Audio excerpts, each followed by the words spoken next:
Dear students, in the previous class, we have studied about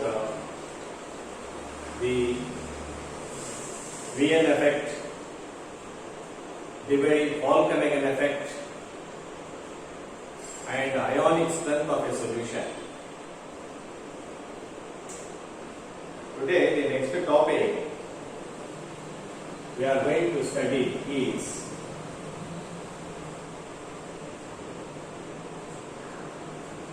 activity and activity coefficient of electrolytes.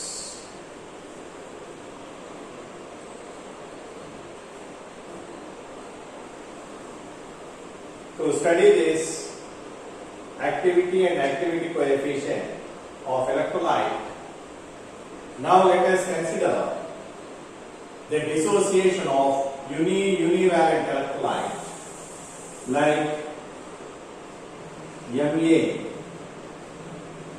It is the electrolyte, univalent electrolyte. It dissociates to give M plus and A minus. According to law of chemical equilibrium, I can write the equilibrium constant of this reaction is concentration of M plus, concentration of A minus divided by concentration of Ma.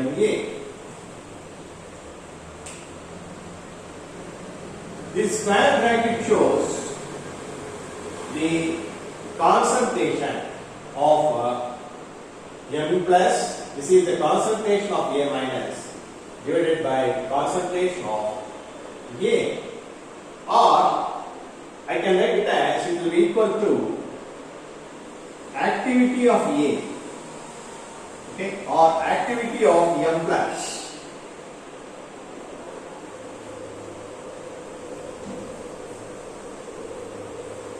Activity of A minus divided by activity of Ma.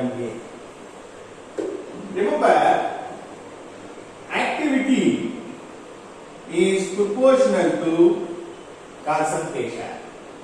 Activity is directly related with concentration. Usually the concentration is given in terms of moles per liter. Okay? Or I can write it as A is equal to F into C, where F is proportionality constant and this F is called activity coefficient.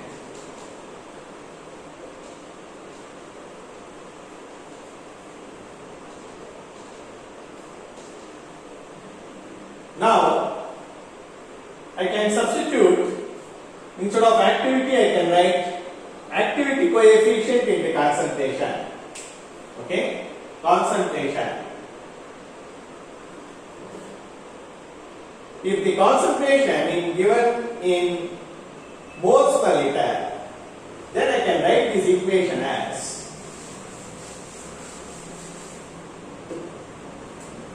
K is equal to activity is nothing but A is equal to Fc, that is activity coefficient of M plus into activity coefficient of A minus divided by activity coefficient of Ma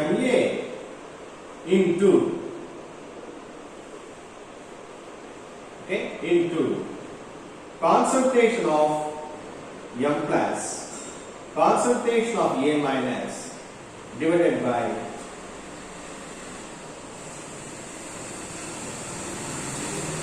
concentration of M.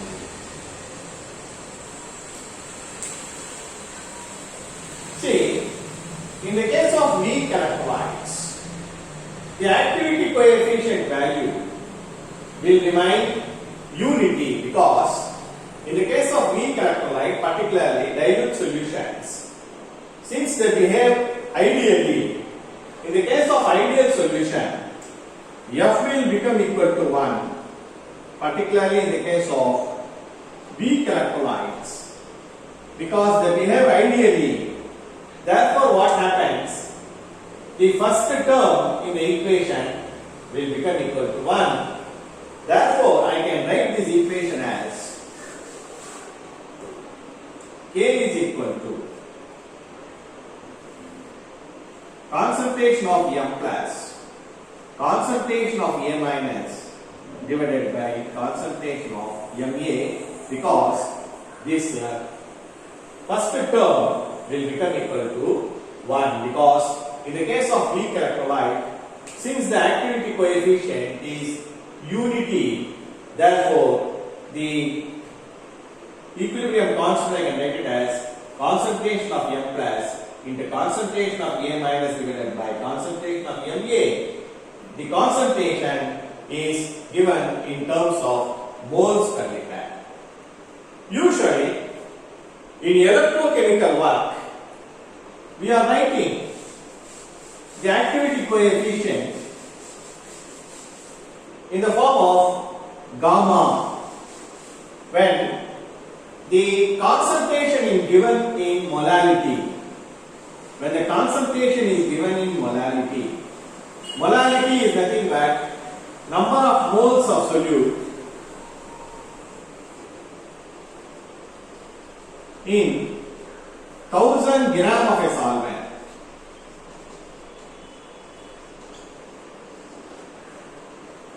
Gram of a solvent, then the activity is related to molality, that is concentration. Activity directly proportional to molality, or if I take activity is equal to activity coefficient into molality.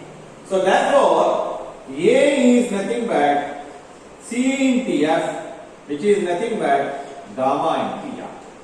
Here, when concentration is given in moles per liter, the activity coefficient is represented as F, and if the concentration is given in molality, the activity coefficient is taken as gamma. Okay, so therefore, I can write the equilibrium constant. Okay. Can be written as activity coefficient of gamma plus into activity coefficient of A minus divided by activity coefficient of MA. Okay? Of MA. I can write down like this. And molality of M plus, molality of A minus divided by molality of MA. Okay, I can also write the equilibrium constant, okay, of the reaction MA gives M plus and A minus. See, particularly in the case of strong electrolytes, the gamma will not be equal to unity. In the case of strong electrolyte, gamma will not be equal to unity. So therefore it is very much essential to find out the value of activity coefficient at different concentrations. Particularly in the case, even in the case of strong electrolytes, in dilute solutions, the activity coefficient will be unity in the case of strong electrolytes. So in the case of strong electrolytes, see,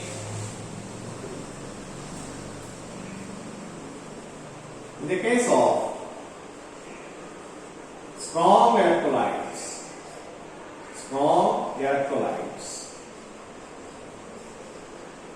and in dilute, when they are dilute, their activity coefficient will be equal to unity.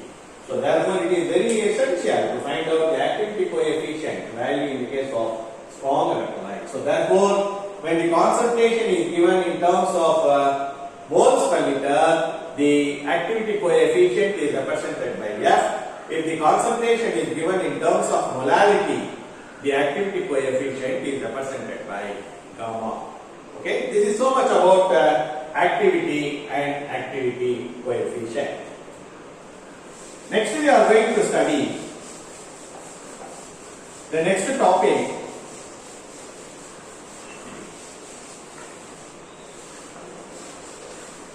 is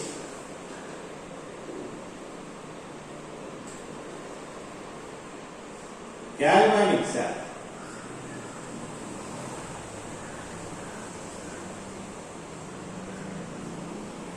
Listen, what is galvanic cell? We have two types of cells. One is called electrochemical cell, another one is electrolytic cell. In the case of electrochemical cell, the electrical energy is produced due to chemical reaction takes place inside the cell. That is called electrochemical cell.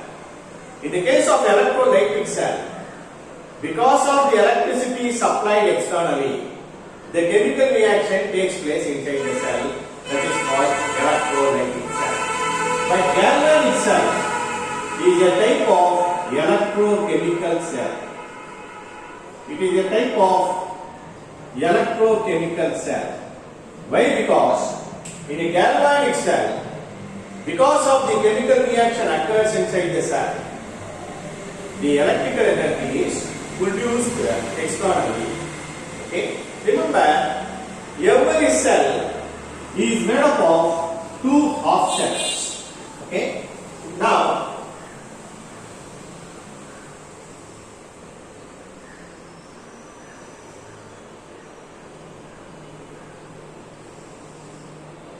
a zinc rod dipped in zinc sulfate solution.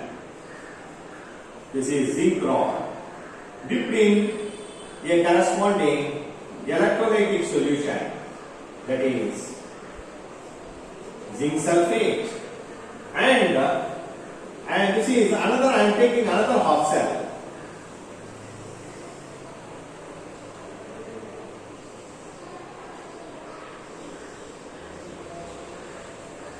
This is copper rod dipped in copper sulfate solution. Okay? When these two are connected by a galvanometer or ammeter externally, and these two electrolytic solutions are connected by an inverted U-shaped glass tube, okay, called, this is salt bridge.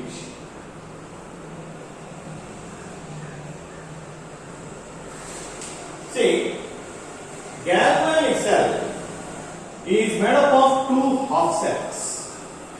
In a left hand side half cell, it consists of a zinc rod dipped in a zinc sulfate solution, and the left hand side half cell, a copper rod dipped in a copper sulfate solution. That is, every metal rod, that is, the metal rod is dipped in a corresponding electrolytic solution, and these two electrodes are connected by a galvanometer or a bulb or an ammeter, and these two electrolytic solutions are connected by a salt bridge. See, when this, in the case of this galvanic cell, in the left hand side half cell, oxidation occurs. What is actually oxidation? Oxidation is nothing but loss of electrons, donation of electrons. Here, in the case of left hand side half cell, okay, in the left hand side half cell, oxidation reaction occurs. What is oxidation reaction? zinc rod goes into the solution as zinc 2 plus ions with the liberation of 2 electrons. That is, zinc rod dissolves in the zinc sulfate solution and it gives out zinc 2 plus ions with the liberation of 2 electrons. This is oxidation occurs. And in the right hand side half cell, reduction occurs. Say, in the right hand side half cell, reduction occurs. What is actually reduction? Reduction is nothing but gaining of electrons or acceptance of electrons or picking up of electrons. See, the 2 electrons donated by zinc is taken up by Cu2 plus ions present in the copper sulfate solution and get reduced to copper. Okay? Get reduced to copper. Say, the Cu2 plus ions present in the copper sulfate will takes up the 2 electrons liberated by zinc and get itself deposited or get itself reduced to copper salt. That is to copper solid. So, in the left hand side half cell, oxidation occurs. In the right hand side half cell, reduction occurs. When these 2 electrodes are connected externally by in a circuit in which if you connect a galvanometer or a bulb, if you connect a bulb it will glow, or if you connect a galvanometer it shows deflection towards the right hand side, that is towards copper electrode, that shows that there is a movement of electron from zinc electrode to copper electrode, but not from copper to zinc. Okay, because zinc is having more oxidation tendency and copper is having more reducing tendency. So therefore there will be a movement of electrons from one electrode to another, that is from left hand side electrode to right hand side electrode. Therefore galvanometer shows deflection towards the right hand side. So there will be a movement of electrons externally. That movement of electron is nothing but a current. See, here, in order to pass the electrons between the 2 electrolytic solutions, we are using an inverted U-shaped glass tube called salt bridge. It contains a solution of ammonium nitrate or sodium nitrate mixed with agar-agar. Okay, that is nothing but the salt bridge. When we combine these 2, we get a total cell reaction like this. See, in the left hand side, oxidation occurs. Zinc gives zinc 2 plus 2 electrons. This is oxidation. In the right hand side half cell, reduction occurs. Copper 2 plus will accept 2 electrons and itself get reduced to copper. Okay, when we combine these 2 equations, we get a total cell reaction. These 2 electrons and these 2 electrons get cancelled. Zinc solid plus copper 2 plus gives zinc 2 plus copper solid. This is called total cell reaction. So therefore, this is the total cell reaction of the galvanic cell. This is also called a Daniell cell. It is also called a Daniell cell.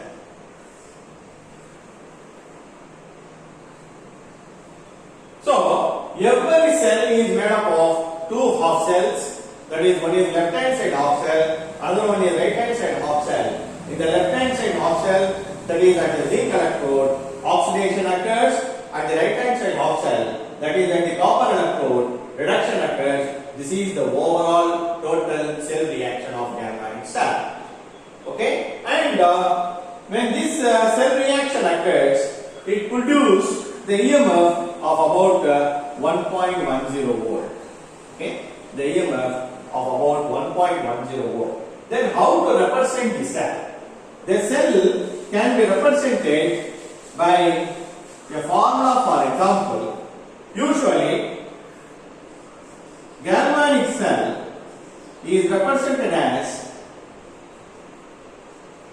zinc electrode is in contact with a solution containing zinc 2 plus ions, which is separated by a salt bridge in which Cu2 plus ions of copper sulfate are in contact with copper electrode. The cell is usually represented by this type of cell equation. Remember, here we have single line and double line. This single line shows electrolyte interface, and this double line shows salt bridge. And this again, single line represents electrolyte electrode interface. Say zinc electrode is in contact with a solution containing zinc 2 plus ions, that is represented by a single line, and here Cu2 plus ions present in the copper sulfate solution is in contact with copper electrode. Usually the cell is represented like this, and these two half cells are represented or combined or separated by a device is called salt bridge. Okay? These two half cells are combined by using the salt bridge. Salt bridge, I told you, it is nothing but it is a U-shaped inverted glass tube which contains a solution of ammonium nitrate or potassium nitrate mixed with agar-agar solution. Okay, this is about the galvanic cell. So galvanic cell is a type of electrochemical cell. Because of the chemical reaction occurs inside the cell, the electricity is produced outside. Therefore, galvanic cell is the best example for electrochemical cell. Okay, the next topic we will study in the next class.